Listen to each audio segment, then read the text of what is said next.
Good morning everybody, myself Acharya Vishvendra.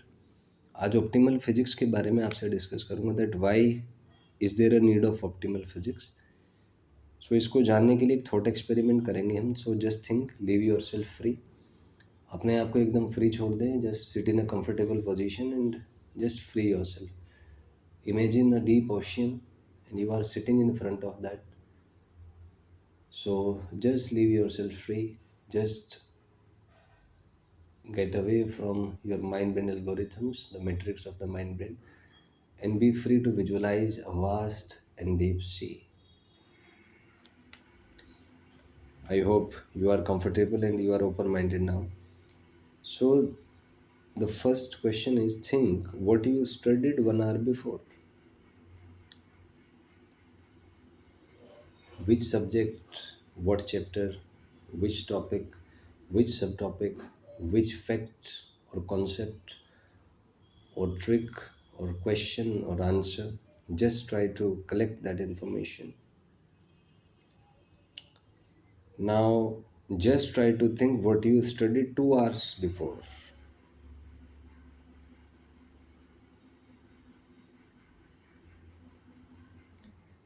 Which subject, what topics, what questions, what answers, what concepts, what calculations. Just try to analyze. Then think what you studied 3 hours before. And let things to happen within you. Don't put too much stress on you. Just think in your comfortable zone. Don't push too much stress. Now, just analyze your emotions, how you felt like. So just answer that which thought experiment is easiest for you. I mean, in which experiment you feel comfortable out of these three, and which one was toughest. So you must have realized that the first experiment is easiest. You didn't have to suffer that much relatively.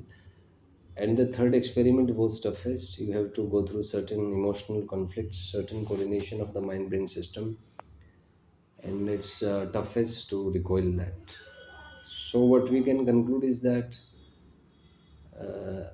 if we go into the depth or into the past, it's hard to retrieve information because fundamentally we live at the conscious level. A general person is a species, live at the conscious level, and he is only concerned with the information which is just needed for survival. So, for a normal person, he is adaptive to the consciousness, he is adaptive to just survive so that he can exist. There is no threat on his life.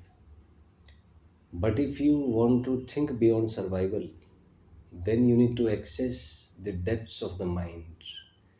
You need to access the subconscious and the unconscious mind, which is why you feel studies so boring, or you can say that you have to put extra efforts to study. It feels like something is not interested to study because it will check you for accessing data from depth, and the conscious mind inside you just want to wonder, it just want to survive without any stress.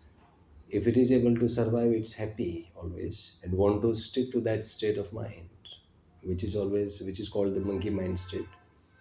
So it's quite okay for a species because existing itself is a challenging thing for species. There are always threats. There are always questions of survival. So let's see things with an example. Suppose here is a student. So he has got his brain, the mind, and the coordination between brain and the mind.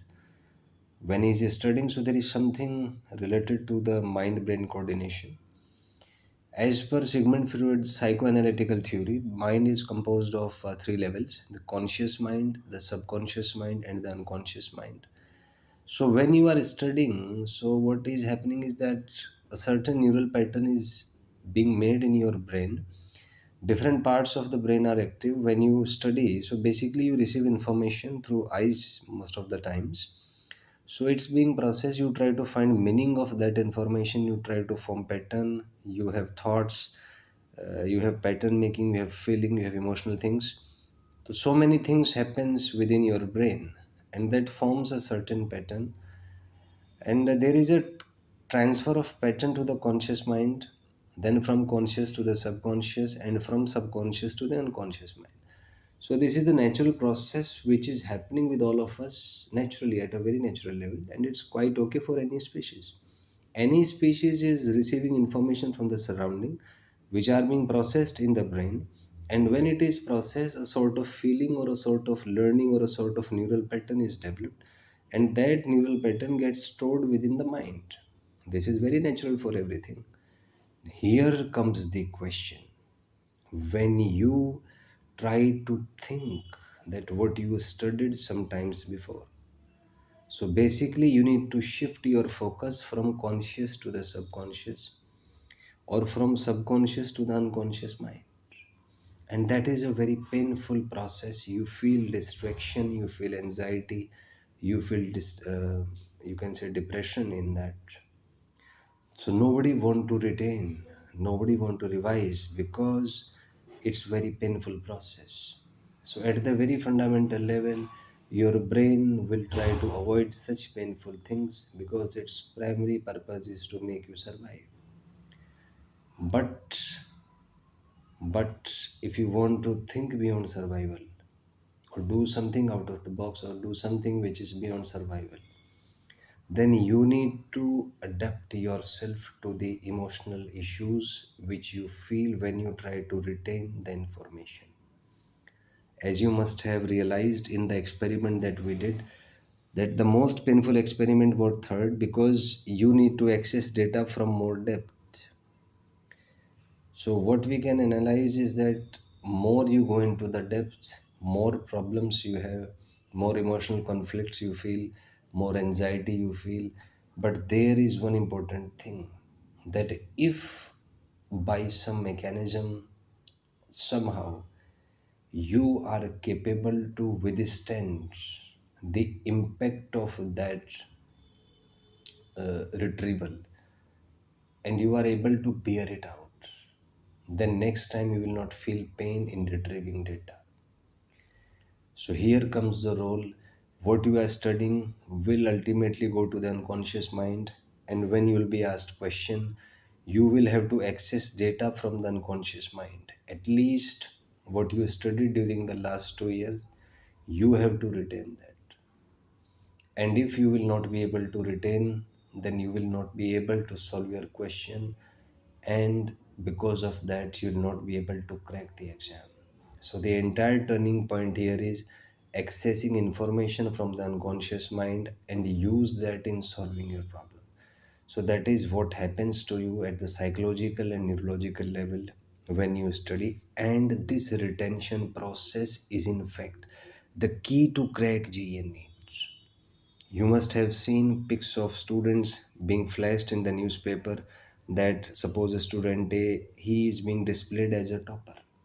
So just think what is so special about that student. Why everybody was not a topper? Why everybody was not able to get those much marks? Is it that he knows some formula which is not available to others? Or is it some kind of book that only he know? In today's time, information is free to access. In fact, it is, overburdened information. There is excess of information. So information is abundant these days.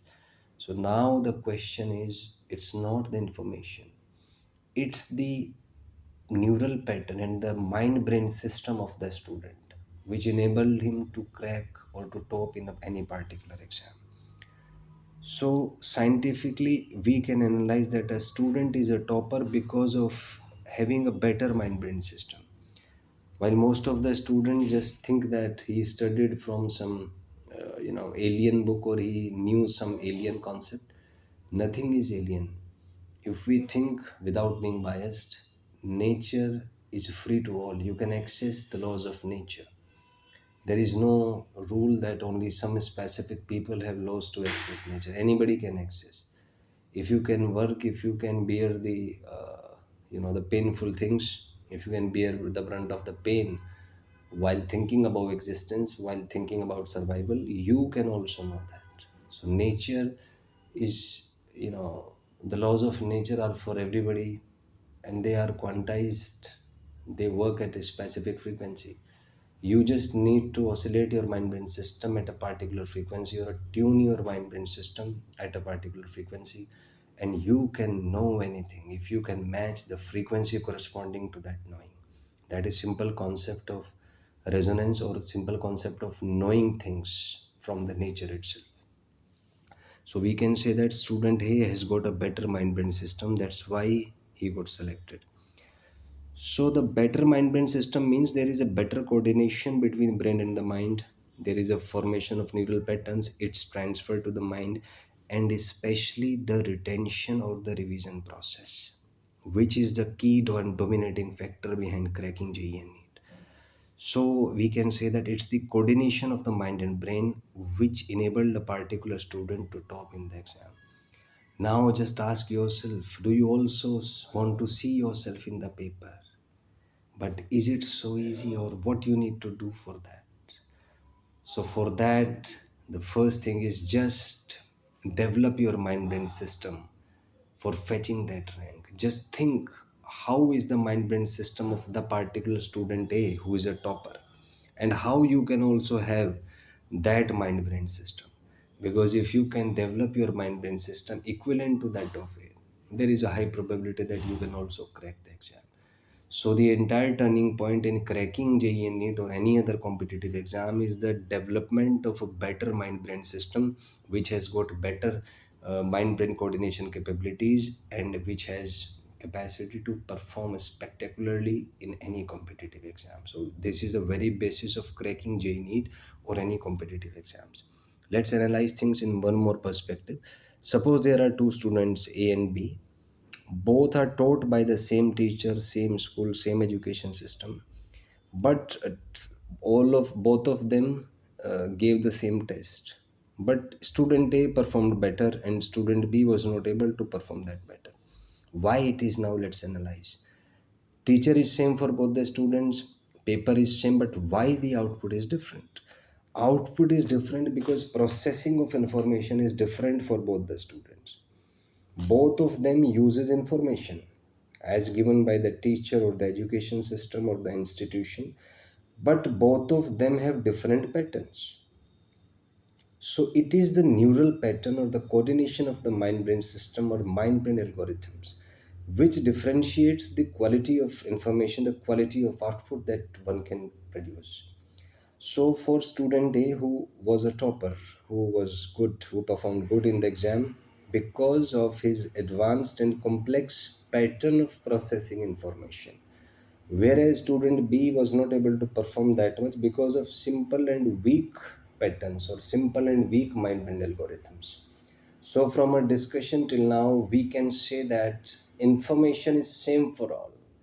It's the processing of the information using patterns of the mind brain system that differentiates between two students. So if you aspire to crack a competitive exam or to score better or to perform better, then apart from studying your subjects, just focus on the patterns of the mind brain system that you use to solve question. Just develop your mind brain system. Just make your mind brain system to process advanced and complex information, and certainly you'll be able to end up with flying colors. If you have any doubt, you can ask in the comment section. Thank you and have a nice day.